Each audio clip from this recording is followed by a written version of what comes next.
Mayor Cantrell, are we able to get any comment? Mayor Cantrell, before walking in, is she able to give us a comment? Mayor, do you want to say anything about your indictment? Why is the mayor not speaking to reporters? It's not a question, Aubrey, of not speaking to reporters. We want to keep this day solemn and respectful, okay? Can you imagine the mayor of the Big Easy, LaToya Cantrell, and her bodyguard, Jeffrey Paul Vappie, front and center in a scandal that feels straight out of a bad soap opera? Except it's in real time, y'all. New Orleans Mayor LaToya Cantrell ordered to appear before a federal judge September 10th. MeGat reports she'll enter a plea on last week's federal charges. And not just any scandal, honey, but a full-blown can't hide it, oh no they didn't kind of situation which could have her spending time in prison. We're talking about messing around with her own bodyguard. Yes, the man hired to protect her while both of them had rings on their fingers at home. If that wasn't messy enough, they dipped into city resources to fuel their little love story and then doubled down by lying to the FBI and a jury. Like, really? Talk about a mayor moving like a cast member on Love and Hip Hop City Hall. Honestly, the embarrassment is giving secondhand cringe. But let's just go through the details. Okay, the thing is, as mayor, LaToya received physical protection from the New Orleans Police Department's Executive Protection Unit. And Vappie, who served as a member of the Executive Protection Unit, was assigned to provide protection for LaToya from on or about May 23, 2021 to on or about November 9th, 2022, and again from on or about June 22, 2023 to on or about April 22, 2024. But while they were both supposed to be performing their official assigned duties, they got busy with each other, got sloppy, and got caught and charged because they were misusing city resources for their little affair. And baby, the rap sheet reads like a full-on crime drama.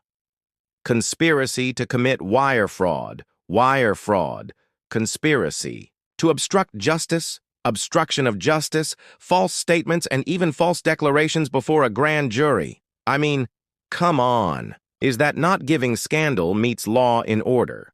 So based on the court documents in or around October 2021, LaToya and Vappie developed a personal and intimate relationship, and to hide their relationship from detection and to maximize their time together, they exploited their public positions to develop and implement a scheme to defraud the city of New Orleans and the New Orleans Police Department by engaging in personal activities while Vappie claimed to be on duty and was paid for providing protection for LaToya.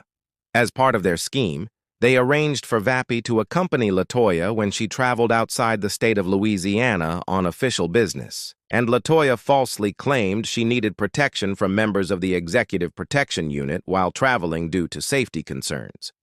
It then goes on to say that in or around February 2022, they began using WhatsApp as their primary means of exchanging messages.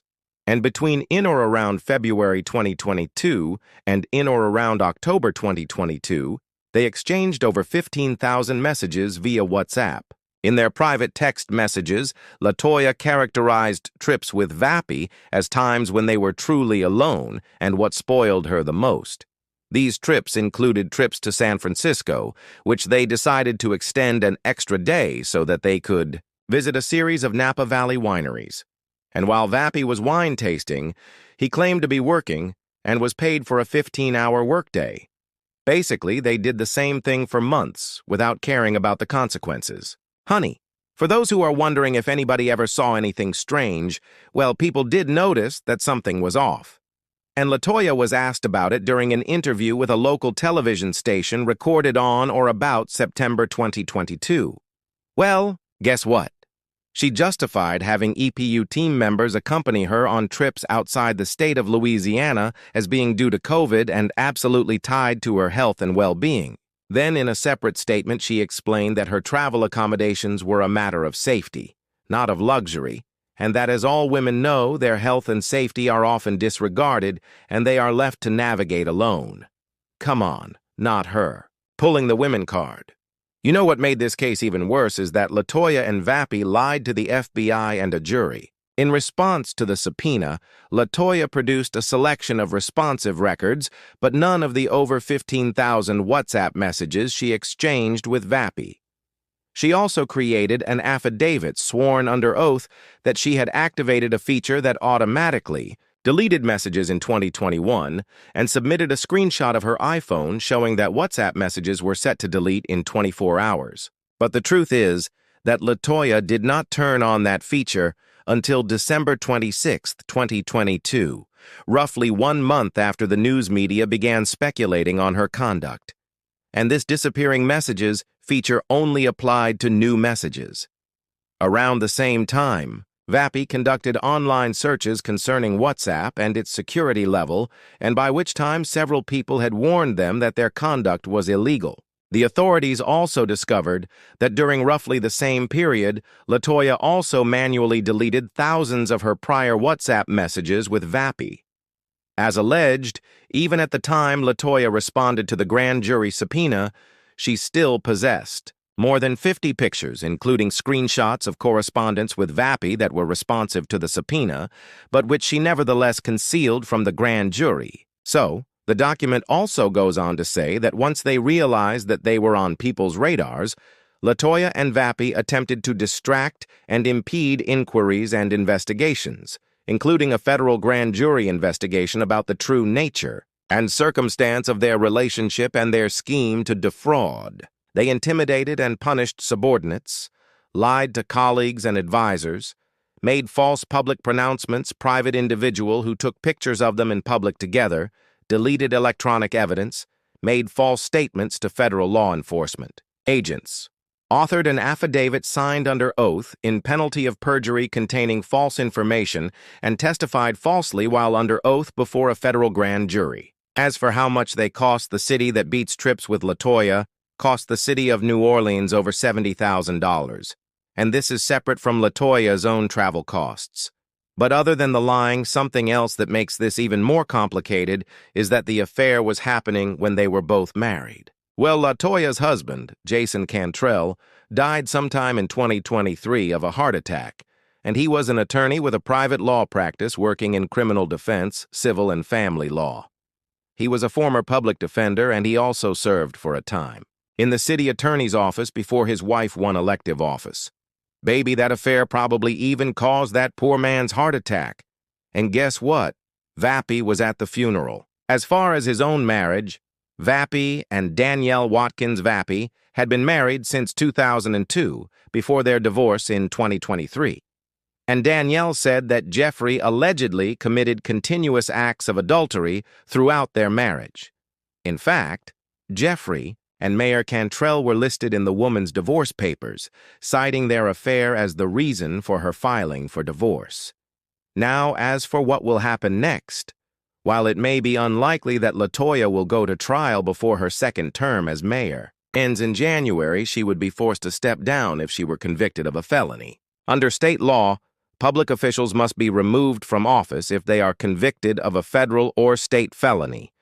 Under the city charter, if LaToya were to plead guilty or choose not to contest the charges, she would face immediate removal.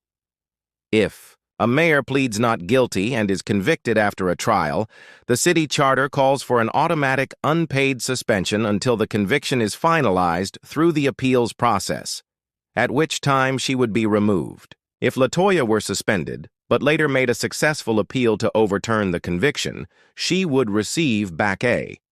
Also, if they are convicted of the conspiracy to commit wire fraud, LaToya and Vappie each face up to 5 years in prison and up to 3 years of supervised release. For each count of wire fraud, LaToya and Vappie each face up to 20 years in prison and up to 3 years of supervised release. For the conspiracy to obstruct justice, LaToya and Vappie each face up to 20 years in prison and up to 3 years of supervised release. For the false statement to the FBI, that faces up to 5 years in prison and up to 3 years of supervised release. For each obstruction of justice count, LaToya faces up to 20 years in prison and up to 3 years of supervised release. For each count of making false statements to a grand jury, LaToya faces up to 5 years in prison and up to 3 years of supervised release. In addition, for each count, both defendants also face a fine of up to $250,000 and a $100 mandatory special assessment fee. And all for what? A fling. Honestly, what has people so disappointed is that LaToya Cantrell wasn't just any mayor. In New Orleans' 300-year history, she was the first woman to ever hold the office. Since 20